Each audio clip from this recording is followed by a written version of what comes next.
UseState est le hook le plus utilisé en React. C'est l'essence même du mot reactive dans React et il est essentiel de maîtriser chaque aspect de ce hook pour faire une bonne application. Dans cette vidéo, on va comprendre le UseState, notamment plein de petites choses qu'aucun tuto React ne vous partage généralement. Dans cette vidéo, on va voir qu'est-ce que return le useState, ce que provoque le setter dans ton application, la syntaxe pour update les states de façon optimisée et qu'est-ce que c'est qu'une fonction en default value. Et on va voir ça tout de suite. Alors comme tu le vois, j'ai encore une fois fait une petite application toute basique avec un petit bouton Click Me ici. On va commencer directement en créant le state. Alors pour créer un state, tout ce que tu fais, c'est faire const, ici on va appeler state, est égal à useState.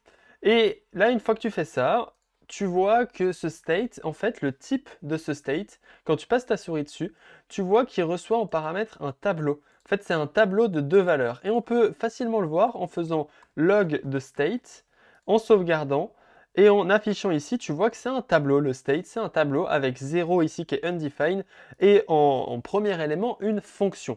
Alors la technique pour voir autre chose que undefined ici, c'est de passer une default value. Parce que comme seul argument, useState prend la default value. Par exemple ici, je vais rajouter comme default value 0. Quand je sauvegarde, tu vois que maintenant, dans mon tableau, j'ai en premier 0 et ensuite une fonction. La syntaxe que les gens utilisent, ça s'appelle la déstructuration. Et avec la déstructuration, ce que tu peux faire, c'est rajouter un tableau autour de notre state, qui est ici. Je vais vous rajouter un zoom.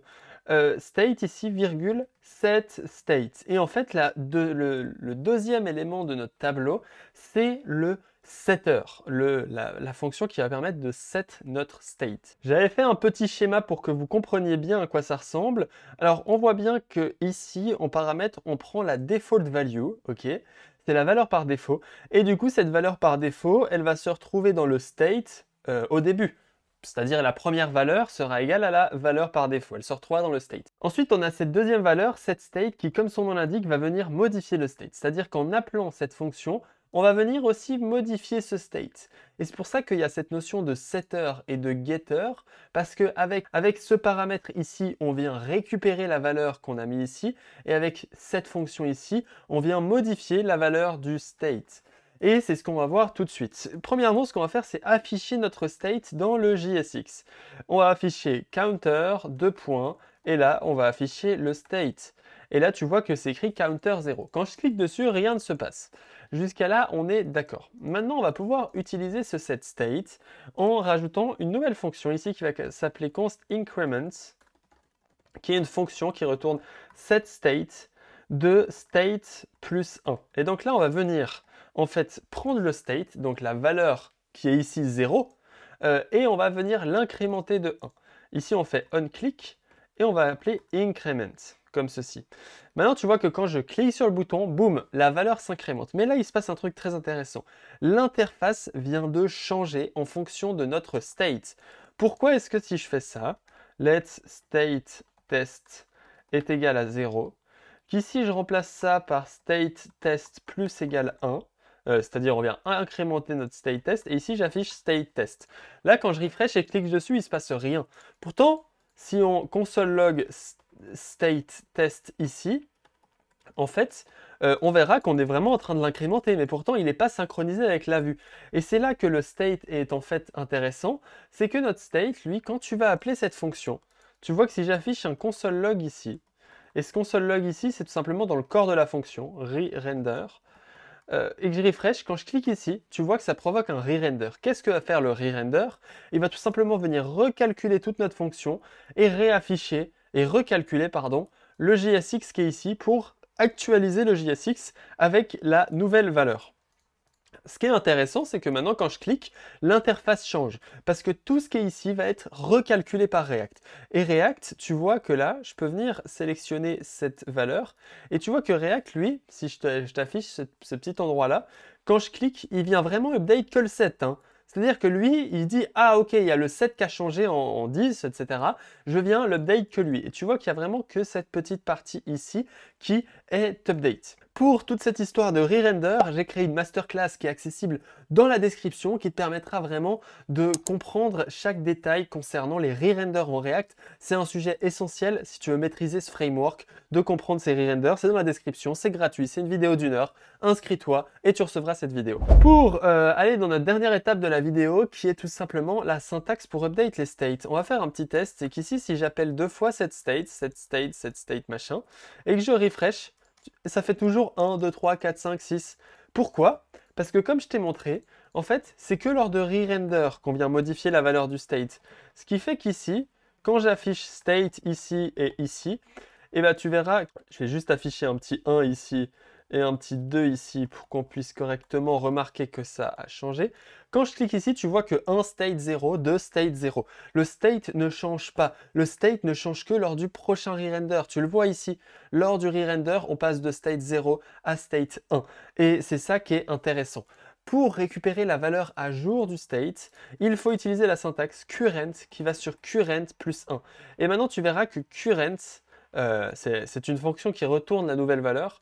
Si je console log current et state, tu verras que maintenant, quand je clique, current est à 0, state est à 0. Voilà. Bon, pour l'instant, ce n'est pas intéressant. Mais si je copie-colle ce code deux fois et que j'affiche ici 2 et ici 1 et que je refresh, quand je clique, tu vois que current est égal à 0.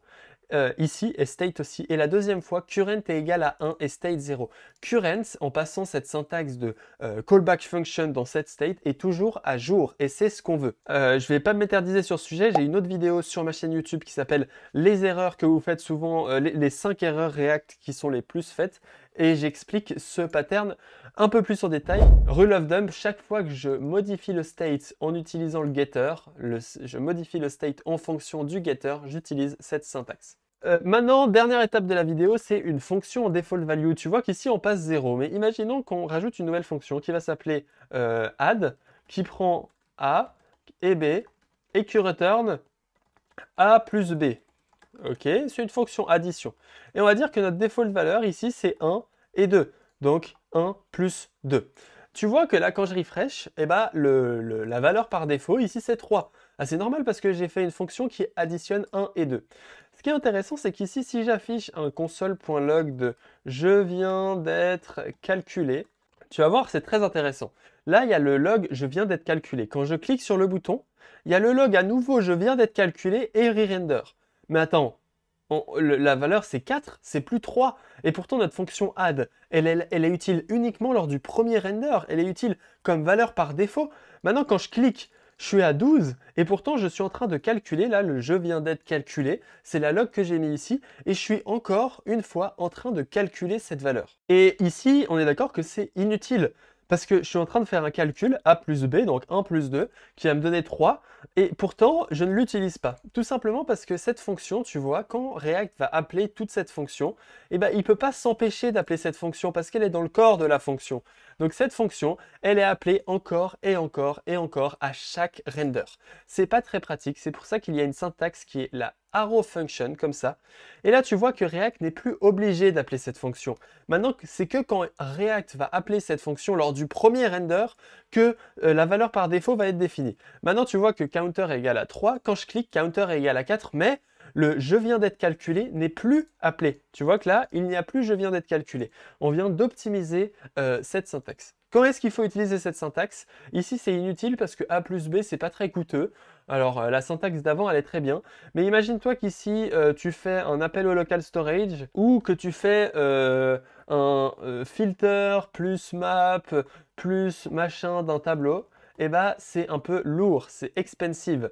Et ce que ça produit, c'est que tu es en train de tuer tes performances, ce qui n'est pas super. Donc, utilise cette syntaxe quand c'est trop coûteux, par exemple ici. Voilà, c'est la fin de cette vidéo. N'hésite pas à t'abonner à ma chaîne YouTube. Encore une fois, regarde dans la description pour recevoir la masterclass qui dure 1 heure de vidéo intense sur React, sur React.DOM. C'est une vidéo privée que tu peux avoir en ce moment gratuitement. Je te conseille d'y accéder, c'est super intéressant, ça va vraiment te faire comprendre le JSX, les renders, React.DOM, etc. beaucoup plus clairement. N'hésite pas à liker cette vidéo, à la partager pour les gens qui veulent apprendre YouState. J'ai l'impression que j'ai regardé pas mal d'autres vidéos YouState et il y a pas mal de choses que j'ai racontées ici qui ne sont pas expliquées dans les vidéos généralement. Alors j'ai essayé de faire vite, pas trop lent. J'espère que j'ai quand même réussi à bien expliquer, que tu as réussi à comprendre ce que je voulais dire et que ça n'a pas été non plus du chinois que j'ai raconté durant cette vidéo. Abonne-toi, like, partage, aime-moi, fais un commentaire pour me dire que j'étais nul et ça me fera plaisir. On se retrouve bientôt. Merci beaucoup. Ciao.